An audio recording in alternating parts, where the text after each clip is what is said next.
بسم اللہ الرحمن الرحیم، شروع اللہ کے نام سے جو بڑا مہربان نہایت رحم والا ہے۔ الحمد للہ الذی انزل علی عبدہ الکتاب ولم یجعل له عوجا۔ بسم اللہ الرحمن الرحیم۔ وحدت امت ٹی وی کے سامعین ناظرین، السلام علیکم ورحمۃ اللہ وبرکاتہ۔ فنگر پرنٹس، انسانی جسم کی انگلیوں میں لکیریں تب نمودار ہونے لگتی ہیں جب انسان ماں کے شکم میں 4 ماہ تک پہنچتا ہے۔ یہ لکیریں ایک ریڈیائی لہر کی صورت میں گوشت پر بننا شروع ہوتی ہیں۔ ان لہروں کو بھی پیغامات DNA دیتا ہے، مگر حیرت کی بات یہ ہے کہ پڑھنے والی لکیریں کسی صورت بھی اس بچے کے جد امجد اور روئے ارض پر موجود دیگر انسانوں سے میل نہیں کھاتی۔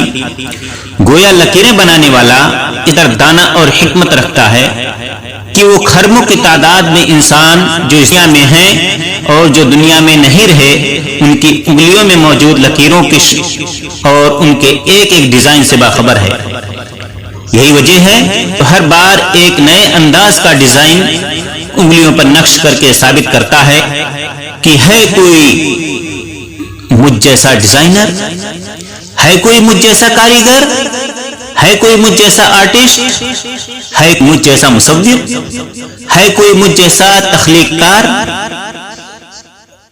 حیرانگی کی انتہا تو یہ ہے کہ اگر جلنے، زخم لگے یا کسی وجوہات کی بنیاد پر یہ فنگر پرنٹس مٹ بھی جائیں تو اسکن آنے پر ہو بہو وہی لکیریں جن میں ایک خلیے کی بھی کمی بیشی نہیں ہوتی ظاہر ہو جاتی ہیں۔ بس ہم پر یہ بات واضح ہو جاتی ہے کہ پوری دنیا بھی جمع ہو کر انسانی انگلی پر کسی وجوہات کی بنیاد پر مٹ جانے والا ایک فنگر پرنٹ نہیں بنا سکتی۔ منکرین اللہ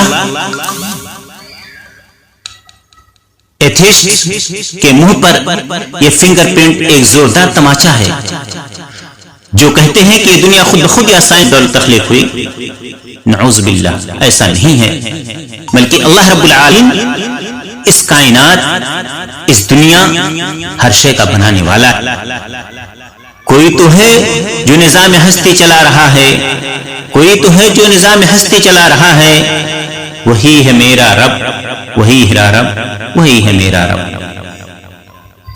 بے شک وہی تمام جہان کا تخلیق کرنے والا، ہمیں پیدا کرنے والا، ہمارا مالک، ہمارا خالق، ہمارا رازق، ہمارا اللہ ہے۔ والسلام علیکم ورحمۃ اللہ وبرکاتہ۔